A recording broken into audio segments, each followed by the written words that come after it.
और 80 लोगों का नौकरी भी दिलवाने का काम करा दादा के माध्यम से। मेरे ख्याल से बहुत लोग यहीं आ गए ट्रांसफर करके।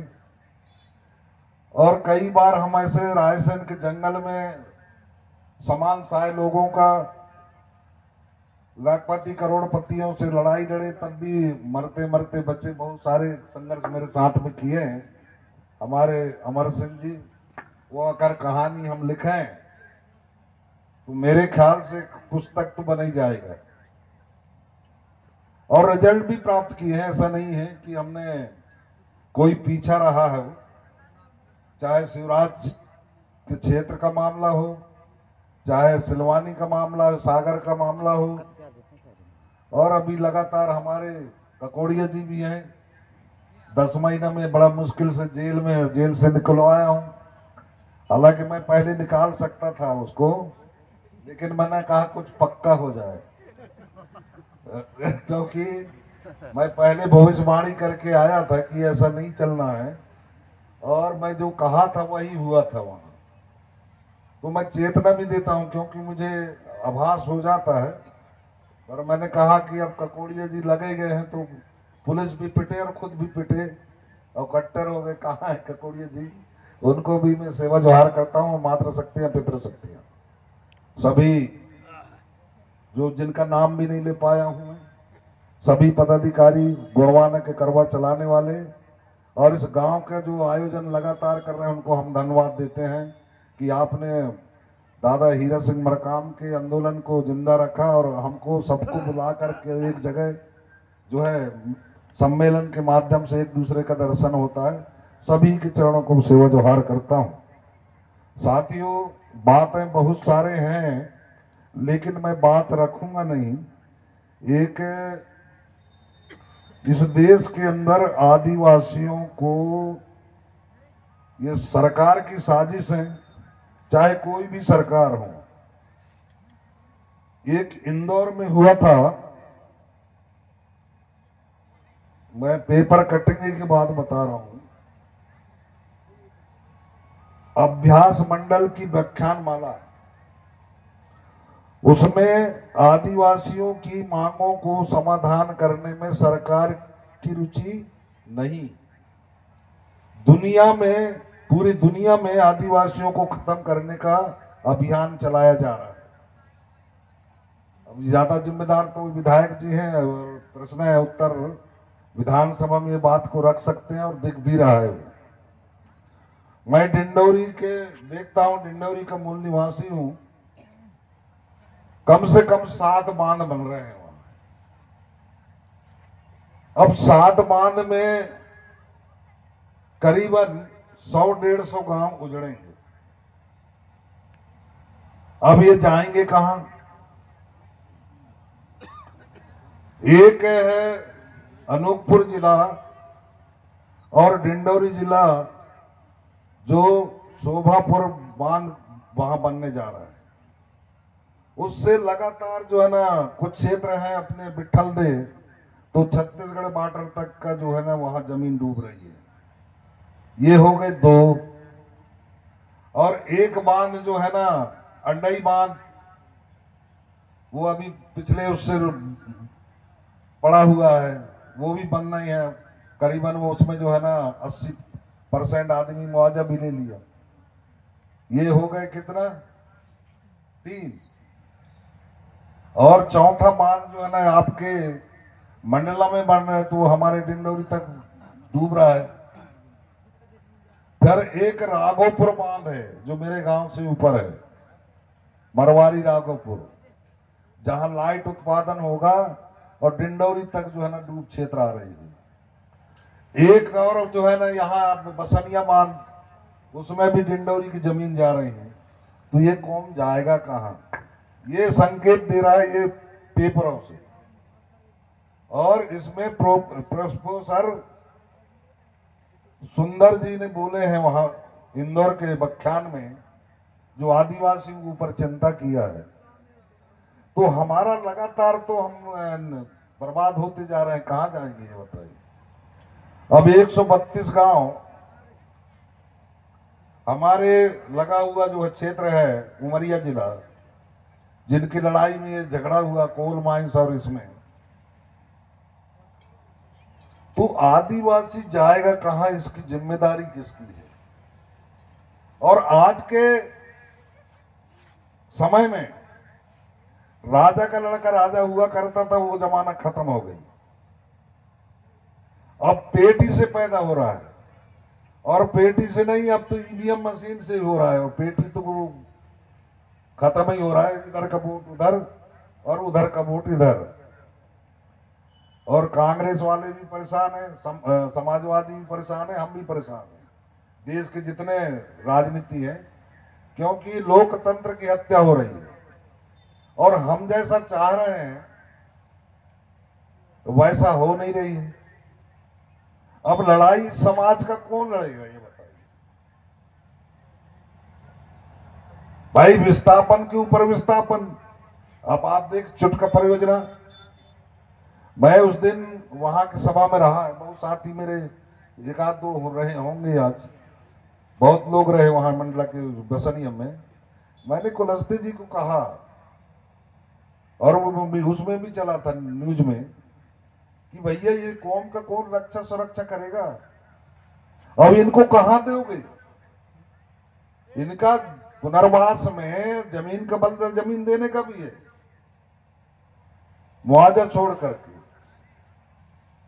तो आप कहां जमीन देखे हो? कोई जवाब नहीं।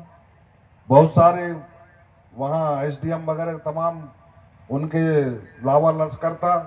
नर्मदा बांध में जो है वो एनडी है, क्या बोलते हैं उसको, नर्मदा अपर परियोजना, वहां के अधिकारी भी थे। और ये मैंने कहा ये जो बनाया किसने प्रपोजल। और सबसे बड़ी चीज ये है कि कोई भी प्रोजेक्ट बनता है तो विधायक का साइन होता है और सांसद का साइन होता है। क्या विधायक जी, गलत तो नहीं बोल रहा? प्रोजेक्ट जो है ना, मैं वहां का बिट्ठल दे में मैं ओमकार को भी सुनाया वहां। मैंने कहा ये अभी लिख करके दिया है उसने, इसको रिजेक्ट किया जाएगा। वो भी कहां का, बिट्ठल दे का नहीं, अपर नर्मदा शोभापुर का दिया है। और वहां के विधायक जो है अपने, वो भी आया था अपने मार्को जी, फुंदेलाल मार्को जी, वो भी बीएसपी में हमारे साथ में काम किया है पहले, जब गुणवाना नहीं था, तो वो भी लिख करके दिया। लेकिन सांसद नहीं आए भाजपा। तो बात ये है, देखो सत्ता में इतनी पावर होता है, इसलिए मैं सत्ता तरफ बात कर रहा हूं, आपके वोट तरफ बात कर रहा हूं। आपकी हक और अधिकार आपके एक वोट से बनता है। और सबसे बड़ी ताकत आज है तो वोट और सत्ता की है। और सत्ता चाहे तो आपके गांव को उजाड़ सकता है, आपको भगा सकता है, और यही हो रहा है। जितना भी हमने गिना रहे हैं, अभी एक तो वो आ रही है काली डोर, जो जंगल से भगाने का काम करेगा। आप लोगों ने जो ना वो नहीं बनाया, क्या बोलते, सामूहिक वन अधिकार बनाए हो कब? उसमें कल जो है जंगल के अंदर जो आप तेंदू चार ये तमाम ला रहे थे, वो नहीं ले पाओगे, जंगल के अंदर नहीं घुस पाओगे, आप गाय बैल नहीं ले जा सकते।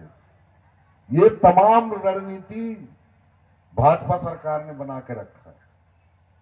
वो तो अच्छा है कि पंजाब के लोग, हरियाणा के लोगों ने लड़ करके जो ना आपका किसान लोग जो है आज आप लोगों को बचा दी। नहीं तो बड़े बड़े कोठिया बन गए थे, किसका, अंडानी अंबानी का। और पूरा अनाज वहां होता, आप उनको बेचते 10 रुपया में, वो 100 रुपया में बेचता। और नहीं तो नहीं बेच रहे हैं, क्या करते, भूख मरते आप। और भूख मरते तो कल बोलते कि आप फलाने को वोट देना है तब देता हूं, मजबूर हो जाते। आज वही हो रहा है। लेकिन हम धन्यवाद देते हैं वहां पंजाब और हरियाणा वाले किसानों को, जो आपकी हक और अधिकारों को बचाया है। आज हमारे बोल रहे हैं वो क्या बोलते हैं लाडली योजना, ये कहां से पैसा आ रहा है? उसका तो कानून भी बन गया। क्या साहब, कोई भी सरकार आएगा उसको देना पड़ेगा। कुर्सी बचाने का है, ये कुर्सी बचाने का है। तो ये बातों को आपको समझना है। और सबसे ज्यादा वोटों से इस बार जीता है मेरे ख्याल से कुलस्ते जी, जबकि इतनी विरोध के बावजूद। मैं तो वहां बोल दिया था, उसके गार्ड बोल रहा था कि ज्यादा टारगेट मत रखना साहब, बोले वो अभी चुनाव है। हम चुनाव उनाव नहीं देखते, देखते हैं गरीब आदमियों का जो हमारे से जुड़े हुए हैं, उनकी लड़ाई कौन लड़ेगा रे भाई? उनकी लड़ाई तो किसी ना किसी को लड़ना पड़ेगा ना। तो ये बड़ी भारी समस्या है। और इस पेपर में जो अभी मैं सुना रहा था इंदौर से जो प्रकाशन हुआ है, उसमें बहुत बड़ी बैठक हुआ, बाहर से आए पढ़े लिखे बुद्धिजीवी आए, प्रोफेसर आए। उन्होंने इस बात को कहा कि आदिवासी अब बच नहीं पाएंगे। बहुत आए कि अभी कोरोना में बच गए, बहुत सारे साथी हमारे चले गए, हमारे नौकरी पेशा वाले चले गए, हमारे राजनीति वाले चले गए, गंगा पट्टा चला गया, हमारे एक वो मरकाम चला गया, बालाघाट का, मतलब 10-15 लोग तो मेरे देखते देख, मेरे खुद एक भांजा चला गया, मेरा साड़ू भाई चला गया 2 घंटे के अंदर। एक बार तो मैंने, मेरे ही डॉक्टर था, मेरे ही समाज का डॉक्टर है जिसका नाम है धनराज, उससे मेरा झगड़ा हो गया। मैंने कहा ये बीपी है, शुगर है, और इंजेक्शन लगाओगे तो मर नहीं जाएगा। बोले आप इलाज नहीं कर रहे, डिपार्टमेंट का क्यों वो कर रहे? और जब भांजा खत्म हुआ तो कुलस्ते जी बैठक ले रहा था, कलेक्टर को अड़काए, एसडीएम और तमाम सीएमओ एक्स मरावी है, और एसपी था संजय विकेत जी थे, जो उस टाइम इनको पता है, हमारे को वहां सीएसपी रहा। मैं पूरा चढ़ाई, लेकिन एक न कलेक्टर बोल पाया न कोई नहीं बोल पाया। इधर डेड बॉडी पड़ा है, फॉरेस्ट में था मेरा भांजा, उसके 2 लड़के और मैं अकेले, हम 3 ही लोग जलाए। तो ये परिस्थितियां मैं इसलिए बता रहा हूं कि कल जो है आप लोग बहुत जल्दी खुश हो जाते हो, और एक बोतल या 50 रुपया, 100 रुपया, 500 रुपया में अपना वोट ही दे जाओ। और वो वोट बहुत महत्वपूर्ण है। आज के डेट में सबसे बड़ा चक्कर जो है वो सत्ता है, विधायक बनाना, सांसद बनाना, ये महत्वपूर्ण है। मेरे ख्याल से 272-71 सांसद होते हैं पार्लियामेंट में, एसटी और एससी। ये चाहते तो सरकार बना लेते वहां, लेकिन ऐसा नहीं हो पा रहा है, क्योंकि बंधुआ कोई भी हो, आज आदमी जो ना हो, जैसे चाहे वो कांग्रेस के विधायक हो या सांसद का हो या भाजपा का हो, वहां अपनी बात पूरा दमदारी से रख नहीं पा रहे, छेड़ते हैं वहां मजबूरी। मैं आज पट्टा जी के सामने बोल रहा हूं, है मन में तो है बहुत समाज के लिए, लेकिन इतने मजबूर कर देते हैं कि हम देखते हैं तो भौर सिंह पोरते, शिवभानु सोलंकी, दलबीर सिंह जी, उर्मिला सिंह जी, इन लोगों ने जो है ना बहुत, जब छत्तीसगढ़ के तमाम रहे तो बहुत। अरविंद नेता आज क्या हाल है, वो बैठा है बेचारा, हम तो 2 बार बुलाए भी सभा में, पीए संगमा को भी बुलवाए। पर ये मैं इसलिए कह रहा हूं कि ये जो है ना बिगाड़ी, वो क्या बोलते हैं, पैरा के तापना और उधार के खाना, यही है इन दलों में, चाहे कांग्रेस हो या भाजपा हो, ब्राह्मणवाद दोनों है, और दोनों ही जब जरूरत पड़ेगा तय हो जाए, लेकिन आदिवासियों को नहीं बढ़ने देंगे। हमारे मरकाम खूब उछल रहा था, मैंने एक दिन समझाया ओमकार को, मैं कहा नहीं नहीं तेरे को नहीं मालूम,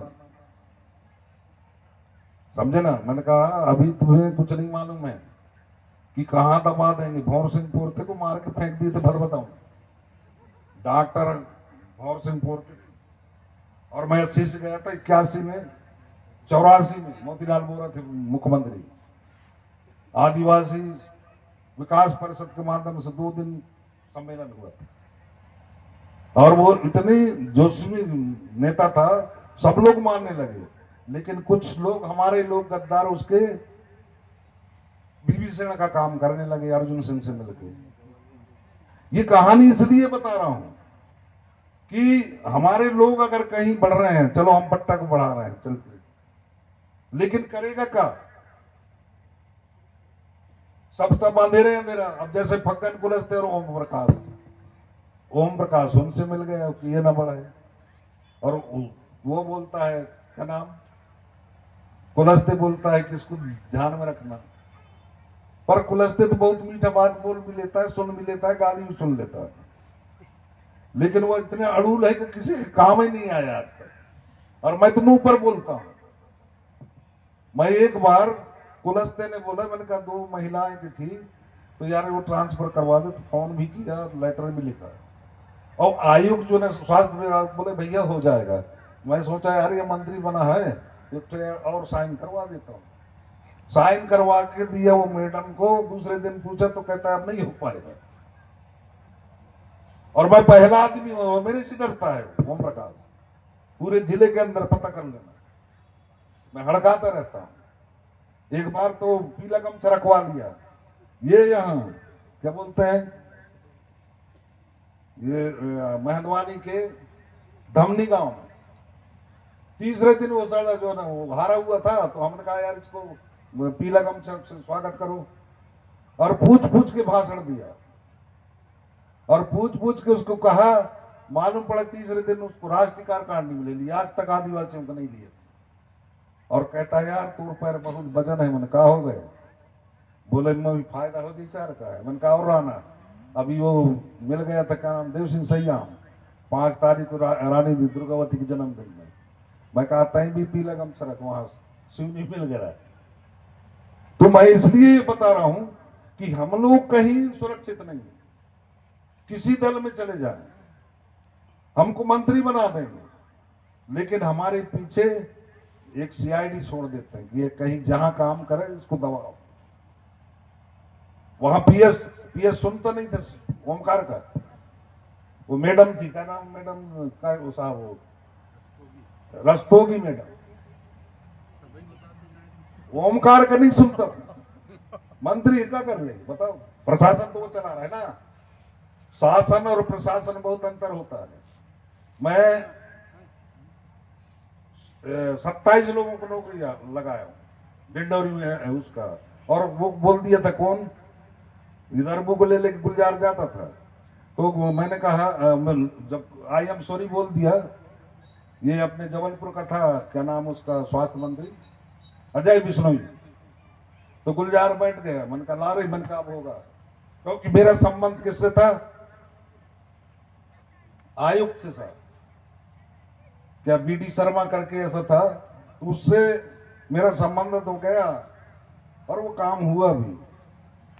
गुलजार का है कैसे होगा, मैंने कहा सुनो, शासन को चलाने के लिए प्रशासन की आवश्यकता पड़ती है, और प्रशासन अगर नियम और कानून बता दिया, कंडिका बता दिया, तब हो गई। वही हुआ ना। मैंने कहा कहानी बहुत लंबी थी, मैं क्योंकि अब विधायक को बोलना है, 4 भी बज रहे हैं, बज ही गए चाहिए, तो बहुत सारी बातें हैं। मैं इसलिए ये बात बताना चाह रहा हूं कि आप लोग जो है तटस्थ रहो, एक रहो, और समाज में ताकतवर बनो। और जब तक ये समाज ताकतवर नहीं रहेगा, इसको कोई भी जुतिया लेगा, कोई भी जो ना उसका हक और अधिकार छीन लेगा, और आज यही हो रहा है। इसलिए मेरा निवेदन है, मैं ज्यादा बात नहीं रखूंगा, बातें तो बहुत सारे हैं, मैं जो देख रहा हूं वो चीजें मैं बता रहा हूं। यहाँ मैं जो है ना, यहाँ भाजपा कार्यालय तोड़वाने की बात कर दी। मेरे इधर जो है एक हम बड़ी देव का मंदिर बनाए हैं सामने सरकारी में, तोड़ने भेज दिया कलेक्टर ने। मैंने कहा रुक, मैंने कहा एसडीएम था हमारे मंडलोई, आदिवासी था, आजकल कटनी में, तो मैं क्या कर रहा है, मैंने कहा लड़का ही था, तो बोले कलेक्टर साहब तोड़वाने के लिए भेजा। मैंने कहा तू रुक कभी, मैंने कहा गया राजावली के साथ लेकर के, और हड़काया उन्होंने कलेक्टर को। मैंने कहा एक काम करते हैं, मैं खुद ही तोड़ दूंगा, आप तोड़वाने की जरूरत नहीं पड़ेगा, लेकिन भाजपा कार्यालय को तोड़वाओ। मैंने कहा वो फॉरेस्ट की जमीन है, मैं गिनाने लगा। डॉक्टर सोनी है जो पूर्व भाजपा जिलाध्यक्ष, उसके तोड़वाओ, फिर दिगंबर लाल तोड़वाओ, अवधिया लाल तोड़वाओ। जब मांग रखा हूं तो कहता है लिस्ट दे दे। मैंने कहा मैं क्यों दूंगा। तो अब वही, अभी ये जो कलेक्टर आया उससे एक कलेक्टर और आगे निकल गया, दूसरा कलेक्टर 15 पट्टा मार के भेज दिया। मैंने कहा किस आधार पे आपने पट्टा दिया, गरीब लोगों को तो दिया नहीं। तो बोलता है वो तो ऊपर से आदेश। मैं कौन सा आदेश है? और 15 पट्टा जो है ना एक एक आदमी को जो 4-4 पट्टा दे दिया। अब जैसे वो जैन है, सुगम जैन के भाई, एक और क्या जैन बोलते हैं, उसको 4 पट्टा दे दिया। मैं क्या कैसे दे दिया? बोले यार एक काम करते हैं कि देख ले जमीन, मैं पट्टा बना देता हूं। मैंने कहा मुझे नहीं लेना। ये हाल है। और इसलिए हक और अधिकार की बात कर रहा हूं मैं। आप लोगों से मेरा निवेदन है कि ये जो है सिस्टम, इस सिस्टम को और ताकतवर बनो, समाज को एकजुट हो, लड़ो भिड़ो, आपस में वही निर्णय करो, और कचहरी और दुनिया भर के जाने की जरूरत नहीं है। जैसे वो अभी पेश एक्ट की बात कर रहा है, अब हमारा पेश एक्ट और क्या बोलते हैं रूढ़ी प्रथा, बोलने में अच्छा लगता है लेकिन है ऐसा नहीं। क्यों विधायक जी गलत बोल रहा हूँ? ये 13-3 पत्थलगड़ी, ये तमाम जो है ना, ये अभी ककोड़िया बोल रहा था ना, इसी चक्कर में तो पिटे हैं। हम मालिक हैं बोलता है, तुम नौकर हो। अब नौकर जब पिटा तो जेल 10 महीने रहा। ये है ताकत। इसलिए गुमराह करने की बात। पेशा मैं अभी बोल के आया वहां शहडोल में कि इसी धनधरती में राष्ट्रपति आई थी और पेशा एक्ट यही आओ। और पेशा एक्ट के बारे में कलेक्टर को नहीं मालूम। बताओ कि पेशा एक्ट कैसे लागू होगा? पेशा एक्ट 5वीं अनुसूची के बारे में कलेक्टर, एसपी, एसडीएम, तहसीलदार को नहीं मालूम। मैं ये बात कहा भी मैं आदिवासी दिवस में। मैंने कहा इस मामले में तो अनपढ़ है। तू पेशा एक्ट जो क्या कह रहा है, अगर पेशा एक्ट को मानते तो फिर बांध कहां बंद पर उसमें उनका स्वीकृत चाहिए। जो गांव के सियाने हैं, सरपंच हैं, गांव के लोग हैं जिनकी जमीन जा रही है। क्या मैंने एसडीएम से पूछा, मनकान से पूछे हो भाई? पेशा एक्ट ये बोलता है कि अगर किसान देना चाहता है, स्वीकृत देता है, तब ही कोई निर्माणकार हो सकता है। ये पेशा एक्ट बोल रहा है। और ये जबरदस्त बांध बना रहे हैं, जबरदस्त हटा रहे हैं, तो वो काय का पेशा एक्ट? क्यों साहब विधायक जी गलत बोल रहा हूँ? पेशा एक्ट तो वही है जिसको तुम उसमें शहडोल के धनधरती में जो ना बुला बुला करके पैसा, आदिवासियों को पैसा लगा के, उनके फंड का पैसा लगा के, मंडला से बस, छिंदवाड़ा से बस, पूरे वहां आदिवासियों को बुला के पेशा एक्ट लागू कर रहे हो। और पेशा एक्ट अभी तुम्हारा लागू नहीं है। अभी जो है अभी जो भैया बोल के गया, क्या बोलते हैं, जंगल का पट्टा देने का, कहां दे पाए बताइए? कलेक्टर सुन नहीं रहा है, रुचि नहीं ले रहा है, अधूरा पड़े हुए हैं। ये कौन करवाएगा? अब उसके लिए विधायक जी जैसे लोगों को अड़ना चाहिए, कलेक्टर को बोलना चाहिए पट्टा बांटो। पर भी हम बोलते हैं हमारे घर मैं बोरकर को बोलता था, बोरकर रुचि लिए तो बहुत सारे पट्टा बने, अभी भी बाकी रह गए। कुछ ऐसे कलेक्टर होते हैं जो सुनते हैं। अभी एक और कलेक्टर डायरेक्ट आया, ये भी थोड़ा ठीक है, एक ही बार हमारे मुलाकात चर्चा है बांध के संबंध में। तो ये पेशा एक्ट का मतलब है कि जब किसान जमीन देगा तब ही बन सकता है। अब वहां फोर्स लगाने के चक्कर में फोर्स पीटेगा और इधर मशीन चलेगा, तो फिर पेशा एक्ट का क्या मतलब है बताइए? इसलिए सत्ता की जरूरत पड़ेगा, इसलिए आपके वोटों का महत्व रहेगा। ये है। तो मैं आ गया पर्ची, और ज्यादा भी हो गए, 4 भी बज गए। मैं पुनः सभी पदाधिकारी, कार्यकर्ता, मातृशक्तियां, पितृशक्तियां, पुनः मैं आपके चरणों को सेवा जोहार करता हूं, नमन करता हूं और अपनी बात विराम देता हूं। जय सेवा, जय पड़ा पेन, राज करे गुणों।